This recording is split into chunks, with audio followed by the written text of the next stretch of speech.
Australian warship HMAS Toowoomba is on patrol in the Persian Gulf. The mission? To combat smuggling and piracy. We have had a report of a suspect missing.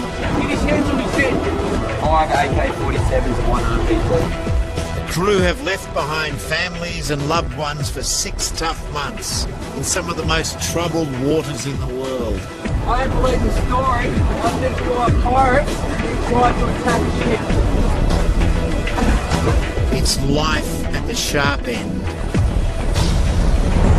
Under intense pressure. I want to be on his starboard beam. Heads up. This is the job of the Pirate Patrol.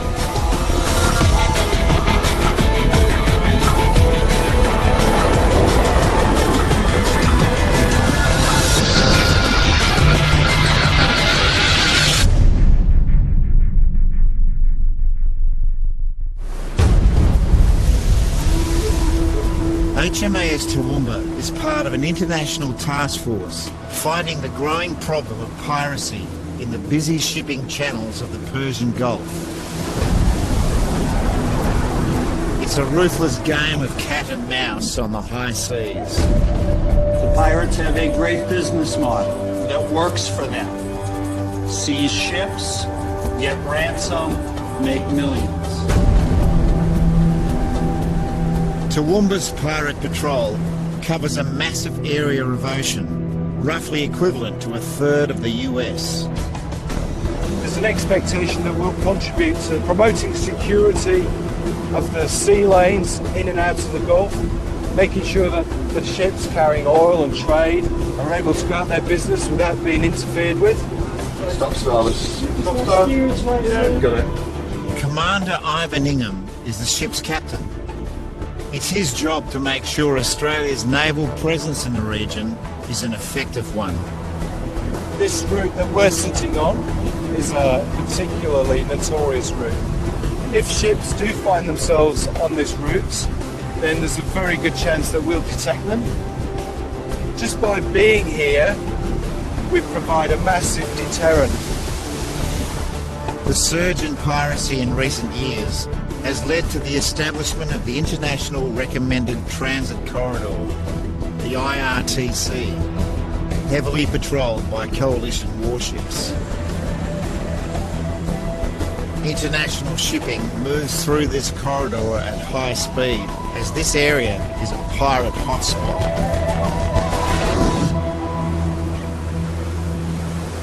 Today, HMAS Toowoomba is on guard duty, riding shotgun for the oil tankers, freighters and even cruise ships passing through. Yacht in position 12 degrees, 58 minutes north, 046 degrees, 59 minutes east. This is Coalition Warship 156, calling the channel. A small private yacht is sitting on the transit corridor, not moving and not responding to radio contact. This is Coalition Warship 156, calling you channel 16. Toowoomba wants to know why. In these parts you need to keep moving and stay in contact. This is no place for a little pleasure craft to hang out. Pirates have been known to kidnap yachtsmen and hold them for ransom. So the yacht is now on what I call about a range of 2.1 miles. My intention is to close the yacht to a range of 300 yards and investigate the contact. As Toowoomba closes in, there's no sign of life, and there's still no reply to radio contact. This is Coalition Warship 156, calling you on VHF channel 167. White hull, approximately 40 feet in length, roller, furling, head sail, with blue trim. Yeah, 031. Yeah, 031, code 031.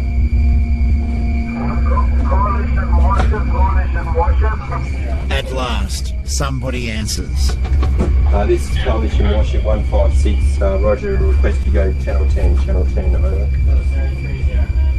We're on our way to Salama and we lost the wind some time ago, and so we start motor, we will be sitting again soon.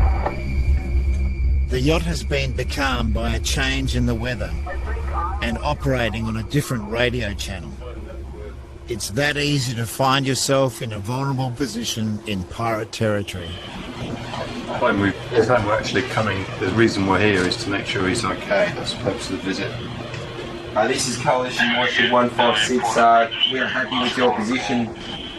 We had an aircraft overfly you earlier this morning, and we are just coming to confirm that everything is okay on your vessel. Over. Thank you very much. That's very kind. Everything is fine with us. Thank you. We had some initial concerns about your remoteness to the current shipping lanes, noting the high frequency of pirate attacks in these waters. How many personnel do you have on board? How many personnel? Over. Two on board. Thank you for your cooperation. Be aware we don't expect the weather to change much over the next week or so, and we wish you a pleasant journey to your next port of call. Over. Thank you very much. Coalition Warship 156. Signing off. Over. All is well with the yacht, but Toowoomba can't relax yet. A cargo ship has sent a distress call. It's having engine difficulty. Toowoomba races to the scene. Merchant vessel, this is Coalition Warship 156, calling you channel 16, over. This is not a good place to break down. What is the status of your engineering defect? Over. At the moment they are opening the turbine of the main engine, and we will see the results shortly. Over. They need to protect the stricken vessel from predators until repairs are completed. This is Coalition Warship 156, Roger. That could take up to 24 hours. Meanwhile, reports are coming in of a skiff, a high-powered speedboat favoured by pirates, seen in the vicinity. With a vulnerable freighter on its hands, Toowoomba decides to meet the possible threat head-on. What's his range now by radar? 8.40. Let's place the 5 cables offshore.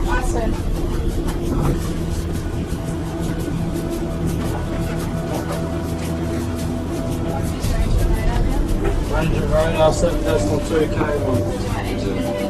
Where are we at for doing station check-off? The skiff is in range, but it's ignoring calls to stop. There's only one way to find out if the occupants of that boat are a threat. The boarding teams prepare for action. It's their job to get up close and personal, search the skiff and question the crew. Talk to them, see what you can find out, and it lets them know that if they're going to be hanging around the RRTC, they're going to meet us. Stop you. Stop engine. Stop engine. Hard left offside. Crew, increase master. Turn the Mid offside. ships. Starboard 20. Starboard 20. The boarding teams don't know whether they face friend or foe. But they do know from experience that pirates around here go armed to the teeth.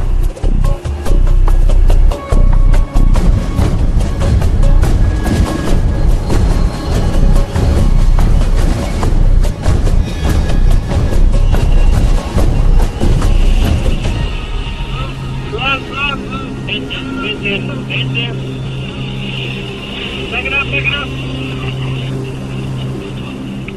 Nice.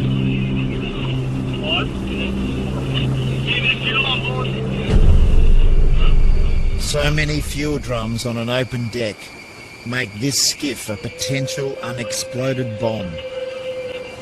6 months earlier, a fuel-soaked boat exploded off the northern Australian coast, killing 5 asylum seekers and injuring members of a Navy boarding party. So the Toowoomba team are understandably nervous.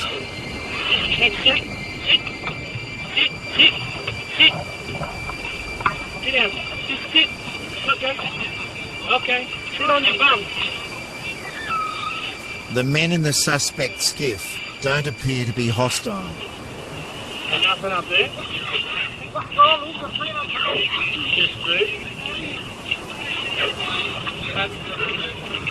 Okay. Yeah, pretty much. There are no weapons aboard, and the fuel drums suggest they're traders.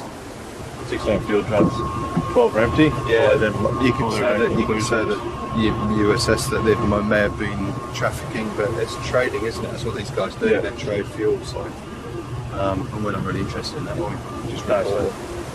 It looks like the skiff is no threat to the stricken freighter. Commander Ingham decides to let it go. Fuel is a currency here, but also it's a necessity. If they are trading fuel, then the likelihood is that they're not involved in piracy, so at least it gives them some legitimate reason for being here and moving around the area.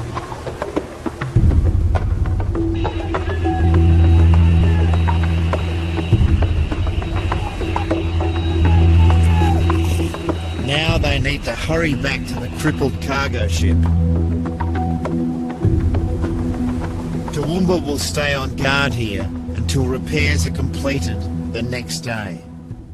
A few days later, HMAS Toowoomba has a serious problem. She's broken down. The propellers have been snagged in fishing nets from one of the many dhows operating in these waters. There were about 30 dhows in the area who were fishing at the time, so it could have been any one of those nets. This is a job for the Navy clearance divers. They need to find out how much damage has been done and try and untangle the mess. You know what, guys?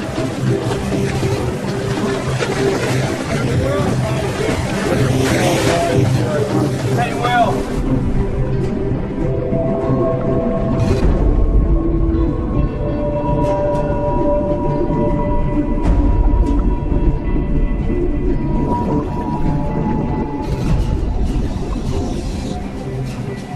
If the damage is too great, Toowoomba may have to limp into port for repairs.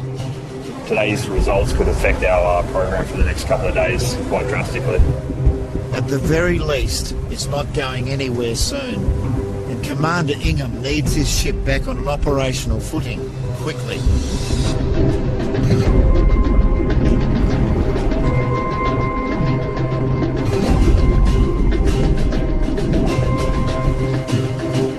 Meanwhile, a marksman keeps a careful lookout for sharks.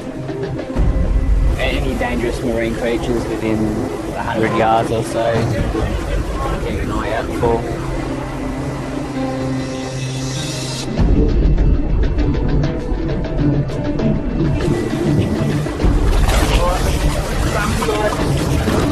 Wrap around the top about 20 or 30 times.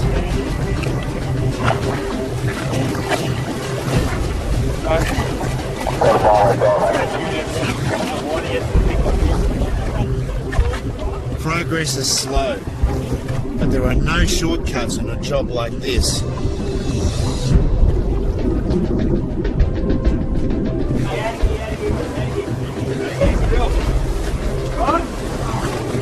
The net has been pulled clear, but rope is still wrapped tight around the shaft.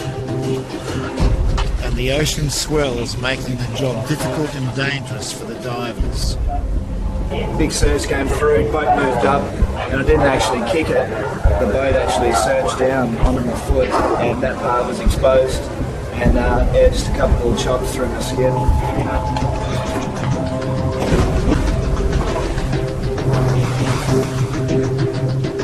Sometimes I'm moving the ship as we're kind of attached to the shaft or the blades. Other times you let go and the ship will move away a few metres and then you'd watch the ship come back. So yeah, just lots going on, thinking about holding knives and tools and, you know, not smacking head on the ship.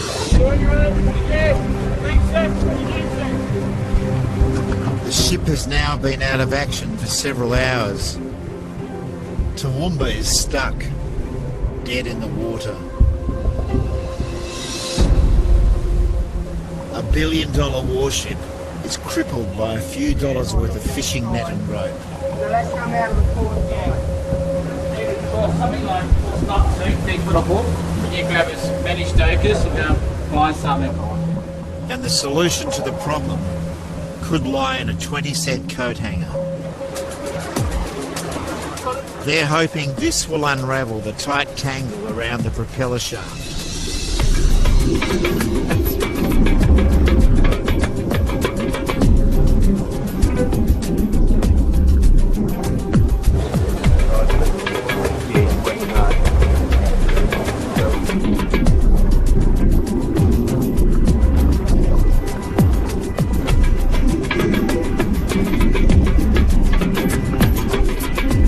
Looks like the coat hanger did the trick.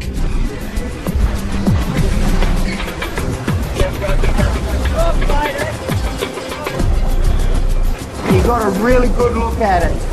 When you're looking forward, there's definitely nothing around it at all. The engineers need to be absolutely sure that the propeller shaft is completely clear before they restart the engines, or they could damage key components and force the ship into port for repairs. No, that answers the question. Right, thanks for listening. Alright, that's finished. Make sure that start just too long. Down in the engine control room, it's a moment of truth. Has the prop snag been cleared? We're going to have people closed up down in aft steering, and they'll be listening very carefully for any abnormal noises that happen when the channel's rotating. Starting just too long. Duty to airline, duty to turning, double pressure over. The nail sounds. Fuel monitor pressure at 8.9.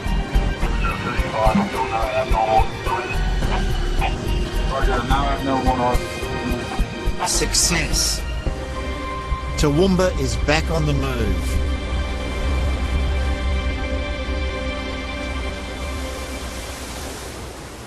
The multinational combined task force on smuggling, piracy and counter-terrorism is currently spearheaded by the US aircraft carrier USS Nimitz. As a coalition member, HMAS Toowoomba has been called in to support the Nimitz on plane guard duty. The US Navy loses up to 30 aircraft a year from crashes and mechanical failures. Planes taking off and landing at around 200 kilometres an hour on a 240-metre runway every 40 seconds, it's not hard to imagine that accidents do happen. A misjudged approach or a failure of the arresting cable could mean disaster.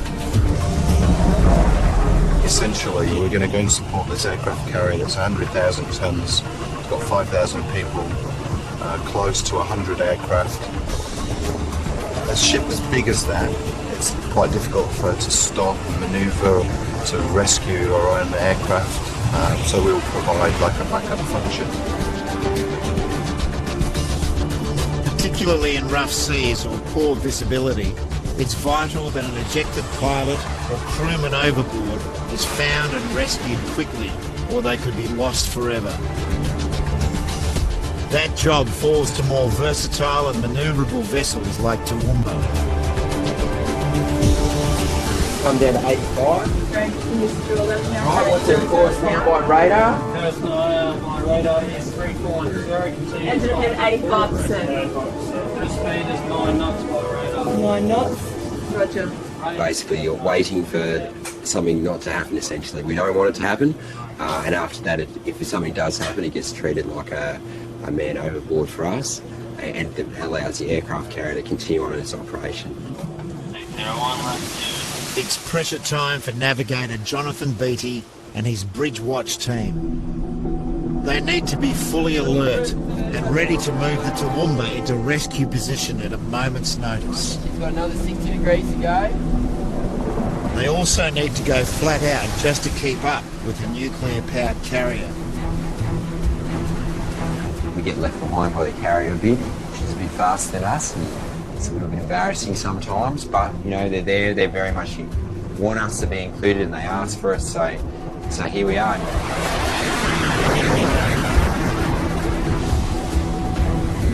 Right, sit down inside 80 yards open. And it goes straight to the right. He'll put it to the station.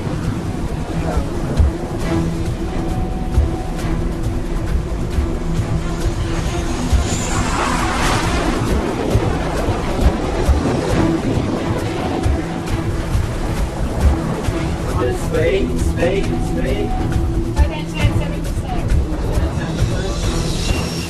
Visibility is deteriorating. If any aircraft do ditch in the ocean, it's going to be tough rescue conditions. 22 knots. Cool rain. A long-range surveillance aircraft has missed the brake cable and fails its first landing attempt. You see that? Toowoomba moves closer, ready to step in if needed. Get on the throttle. Engine 80% ahead. 601 level Angels 1.2, clear downwind heading 350. 601 Angels 1.2 downwind 350.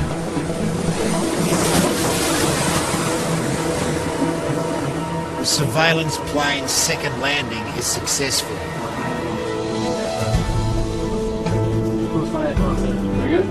Nav BD's Bridge Watch team breathes a sigh of relief.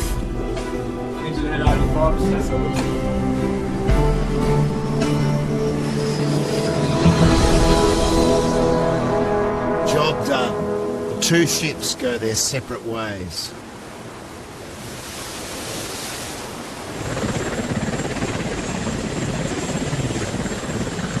Toowoomba's chopper Pegasus has spotted a suspect dhow or fishing boat. Range 540 yards closing. Roger, 540 closing. Blue trim, double white stripe. It's got two long line reels. This is a notorious smuggling route. Commander Ingham wants to take a closer look. Okay, time to turn to starboard. I'll go check out this versus course and make his way down to sea. Let's just see how compliant it is.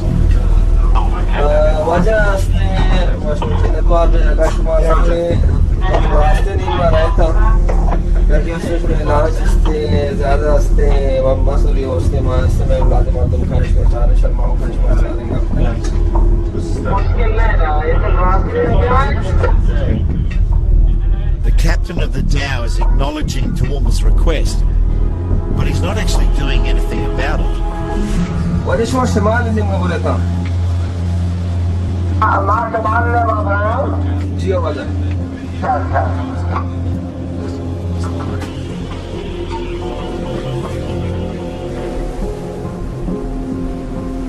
The suspect dhow seems to be ignoring Toowoomba's directions, and Commander Ingham is running out of patience.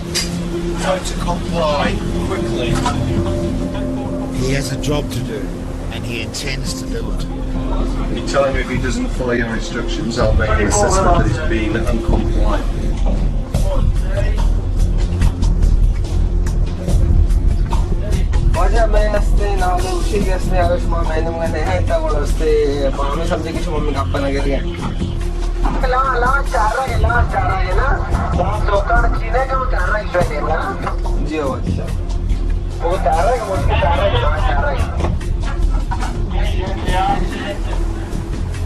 Finally, the dhow does what it's told, and the boarding teams get ready.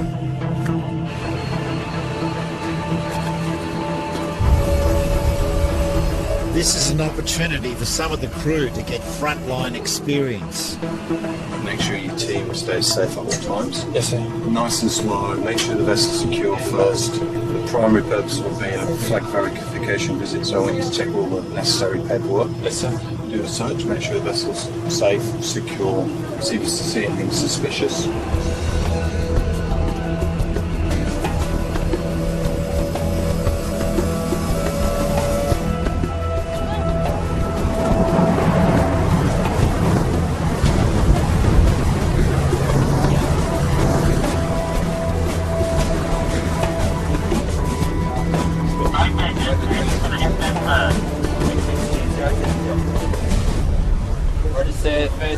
alongside.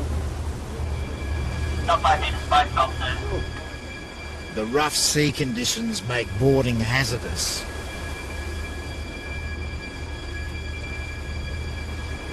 The dhow is pitching wildly in the swell, and the boarding team are unable to secure their ladder. I've got a boarding ladder on the poles there, but they can't seem to get over the gunnel. The length of the ladder is not a problem, sir. It's just that ability to hook on. 2 members of the team will have to jump and scramble over the dhow's rail, then secure the ladder once aboard, so their comrades can join them.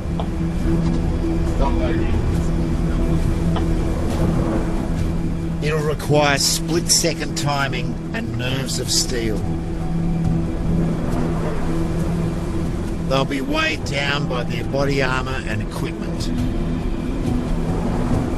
In that swell, if they get it wrong and fall into the ocean, the result could be fatal.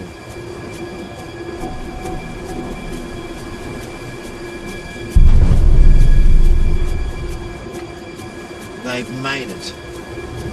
Third person over. Best man on board at time 11:44 Toowoomba circles and watches, ready to intervene at any sign of trouble.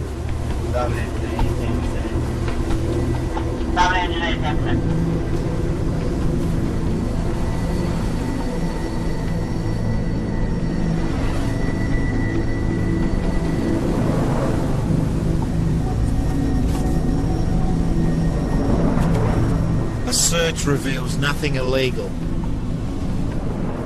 and IDs and ship's papers have been verified.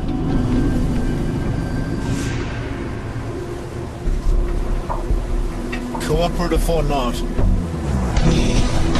in rough conditions or smooth, Toowoomba presses on with the job.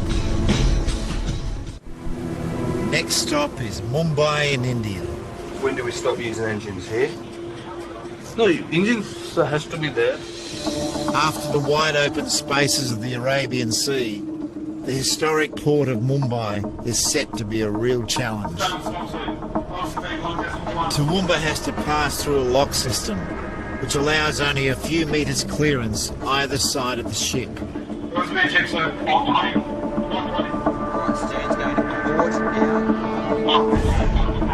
We had about 5 metres either side of the ship, and about 30 metres ahead and 30 metres astern, which sounds like a lot, but when you're standing from the bridge wing, you can't actually see astern of you, and you're looking ahead and the bow of the ship's actually leaning over the dock. Both engines astern 10%. Pilot, sir, confirm the aft tug is sweating back. Roger, send the stern line. They're waiting for that group of people there are waiting for your stern line. It's an everyday event for the local pilot and dock hands. The commander, Ingham, is leaving nothing to chance. The good thing is that they do this a lot, so they're very experienced and very well practiced. But I'm still responsible for the ship, so ultimately, I'm the one feeling the pressure, not them. He's not the only one. Toowoomba's crew are also feeling the heat. Get those turns on! Take this one off! Listen to your IC! Look back on it,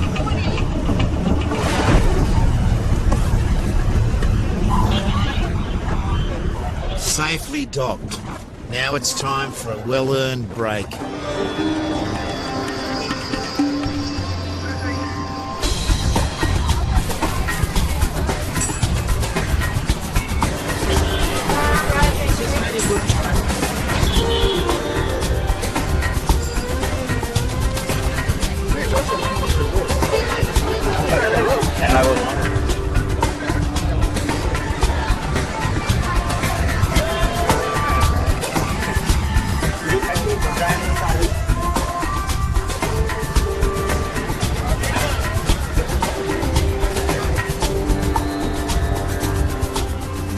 High seas, Toowoomba is entering the last month of its half-year deployment, and some of the crew have left the ship for an early return to Australia. They've been replaced by a batch of mainly new recruit trainees. Right, how many people haven't been to sea before? Alright, well look, it's fantastic job you're on here. The pressure is on them to maintain the high standards set by Commander Ingham. The important thing is that you're joining a very, we've got a pretty tight-knit team on board. We've been working together solidly for 5 months, which means you guys need to fit in pretty quickly.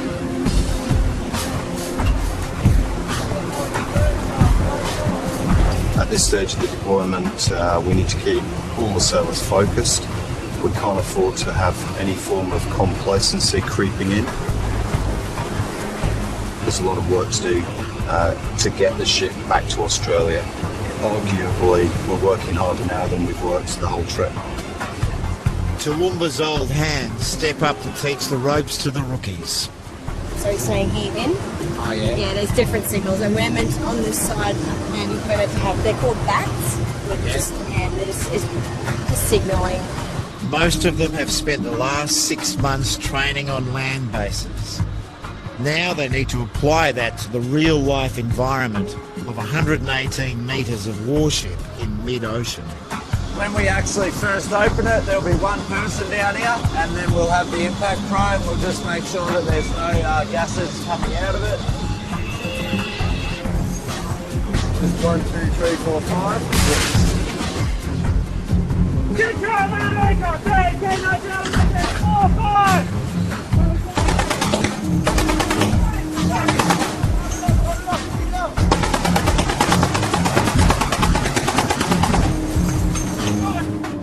It's good to be here and be able to do a bit of prac. It's a little bit difficult to sort of try and find where you fit in, and you come out here and try and sort of contribute in some kind of way, at least, like even if it is at the bottom of the food chain. Let's go. Good job. Doing well. G'day, Quartermaster Doc. Can we pipe all Smiths must have signal? Toowoomba has a medical emergency. Leading seaman Rob Gould has suspected appendicitis. We've got a patient at the moment who has an urgent enough medical problem that we're about to helicopter him ashore. When it comes to surgical issues, we would only ever operate on somebody in an emergency. We do have some surgical equipment, but obviously things that have to be fairly dire for you to need to do it, because on a small moving platform it's far less than ideal, and it's not a full operating suite, and it's not as sterile, and so you'd only do it if you absolutely had to.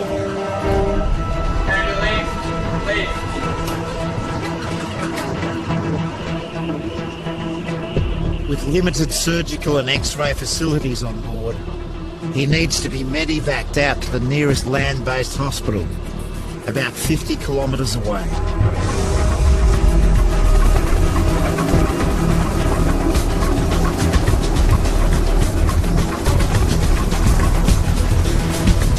The patient faces a 2-hour helicopter and ambulance journey before he can receive the attention he needs.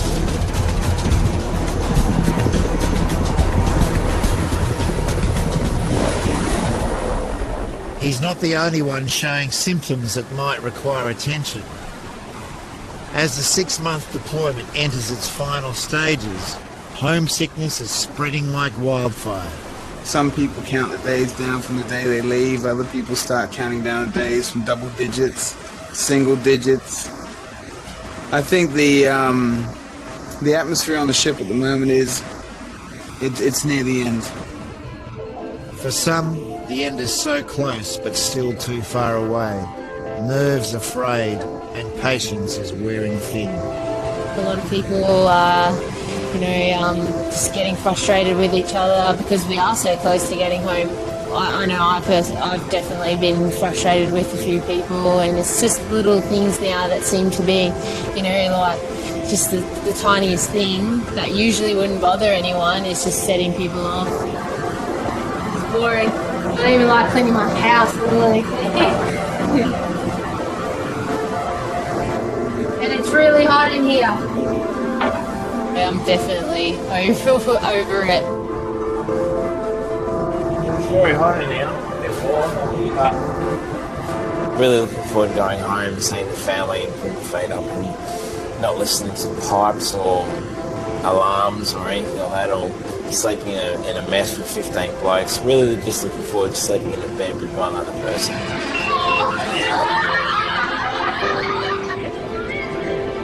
After 12 months apart, Samantha Whitfield is looking forward to being reunited with her sailor boyfriend. I dream it and I can picture it, and I know it won't be exactly what I'm expecting, but I've got the way I I see, walking over that gangway and not looking back and just, it'd be good.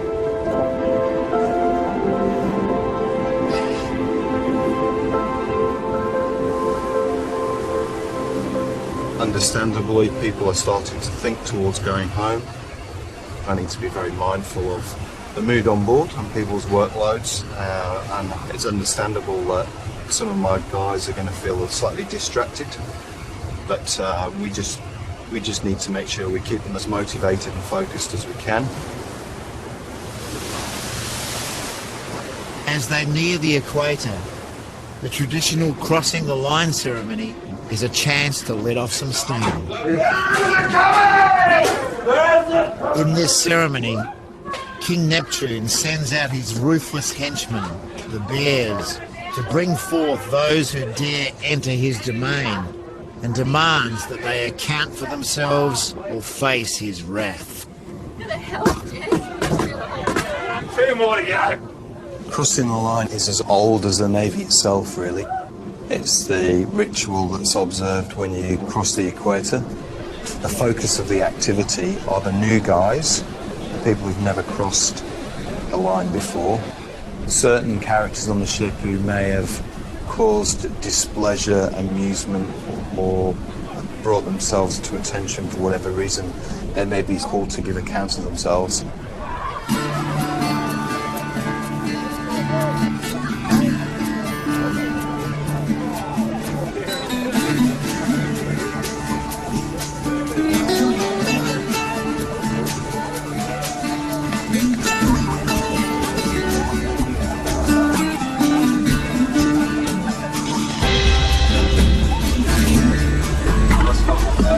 Starting to bubble a bit. It looks like it could get ugly. Ironically, the CO is the first person to have to give an account to King Neptune, even though it's my ship. You are charged on this day. Firstly, you have reduced my income from recycling aluminium cans and bottles by having insufficient beer issues. How do you plead? There appears to have been an administrative oversight.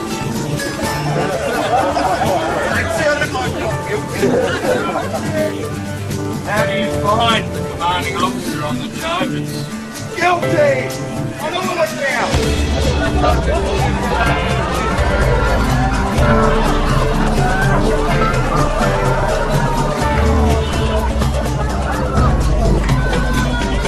Every crossing the line ceremony I've done, I've seen to have been called to give account. I've never escaped one.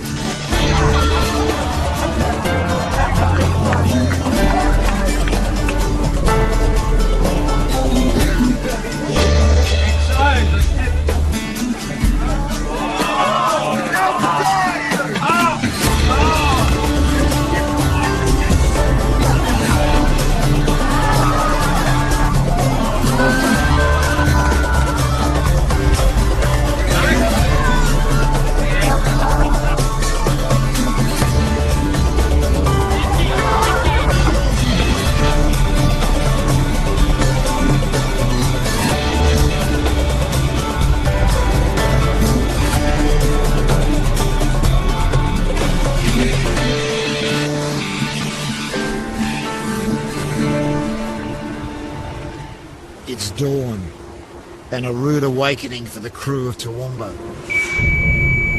Man overboard. Stand by to recover. Start time. Man overboard. Stand by to recover. Start time. Emergency flares mark the course HMAS Toowoomba has taken since the man overboard alarm was triggered. Ready to go? This makes it easier to retrace their steps to recover someone from the ocean. Before bringing the ship to full action stations, Commander Ingham wants to know whether the alarm was triggered accidentally. Can I please encourage the person that activated the alarm just to come forward? Anyone who sets off the alarm is meant to report to the bridge immediately to either confirm man overboard or report a false alarm. I'm assuming because the person who activated it hasn't reported to the bridge, it was activated in error. I would recommend that person come forward now. No further action will be taken. It will provide some degree of certainty to the bridge that we do not have a person missing, and it will negate the requirement to bring the ship to action stations to account for all personnel.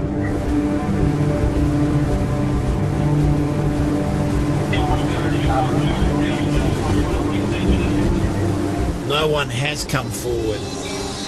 So Toowoomba goes to action stations for a search and recovery operation and a head count.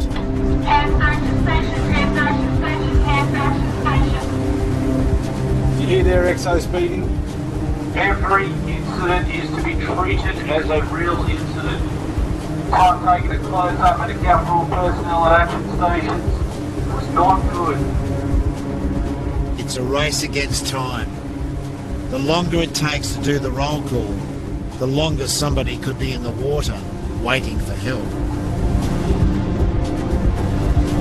But with so many new recruits and unfamiliar faces on board, it's even more important to get this right. While the head count continues, the inflatables are launched to commence a surface search.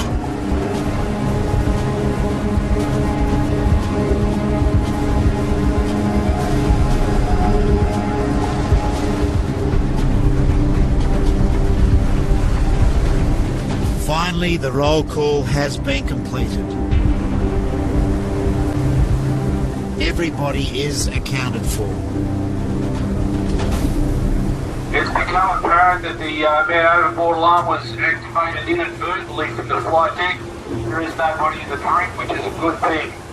Luckily, there's no man overboard. The alarm must have been triggered in error. Commander Ingham looks on the bright side of the early morning wake-up call. The lessons from that, I guess, are, nobody really knew what was going on, so you treat every incident as real. It's obviously an error. I find it difficult to believe that someone would have done it maliciously.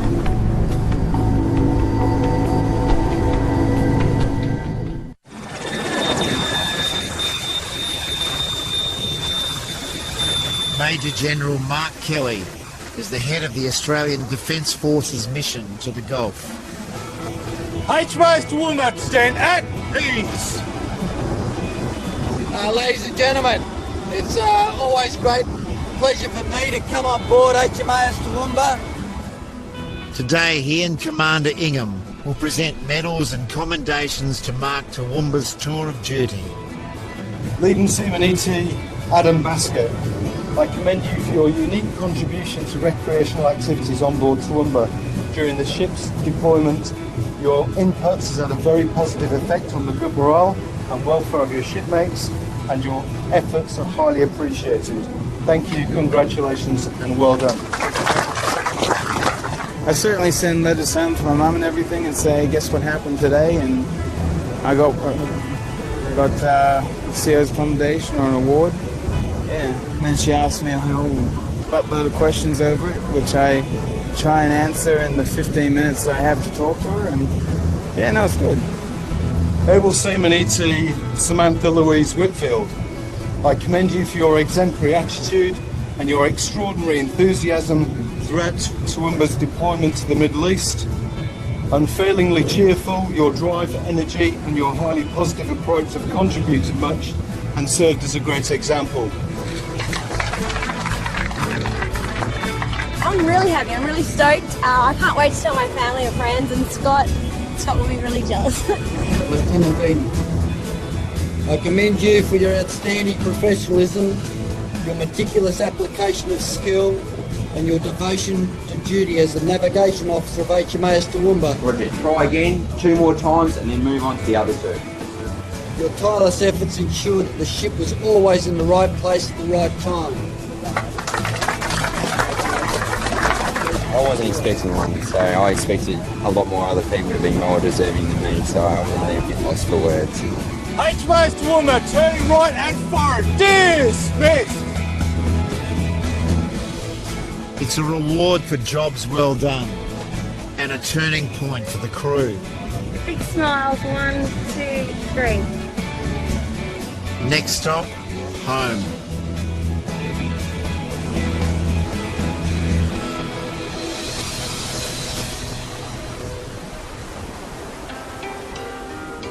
Land ahoy.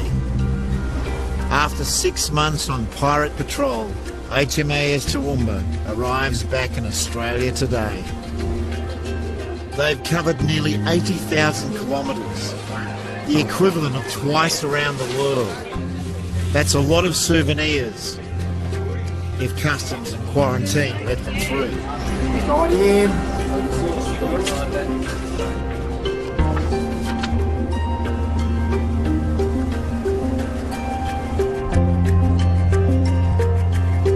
Families and loved ones are gathering early for a first glimpse of Toowoomba's return.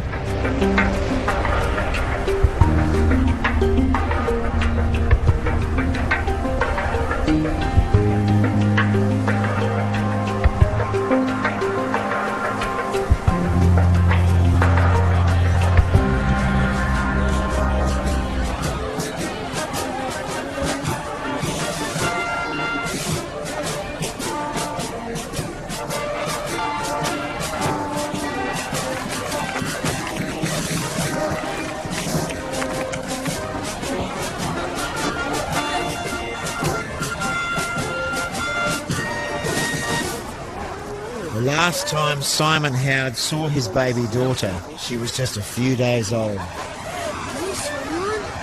Compared to 6 months in the Middle East, fatherhood could be his toughest test yet. My wife Amanda, she's had 6 months of dealing with Brianna, our daughter, but I haven't. So this is going to be really tough for me, and it's something I'm looking forward to, but very anxious.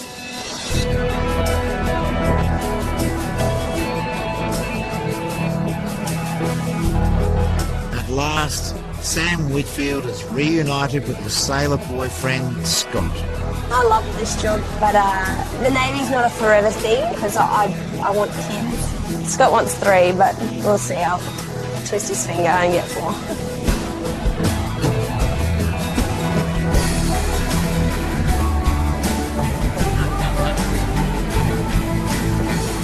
We're both very junior in the Navy.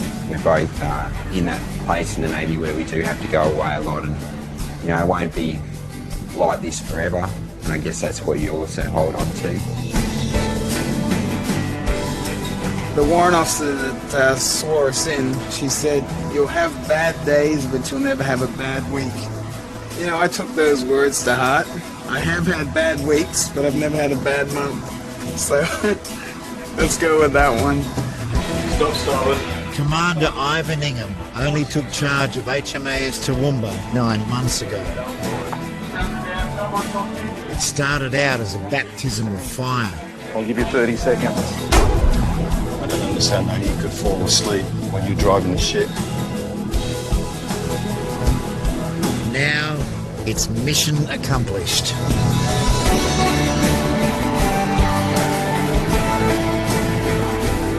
The Navy is my life. It's who I am and what I am, and I absolutely love it. I don't have too many bad days in the office.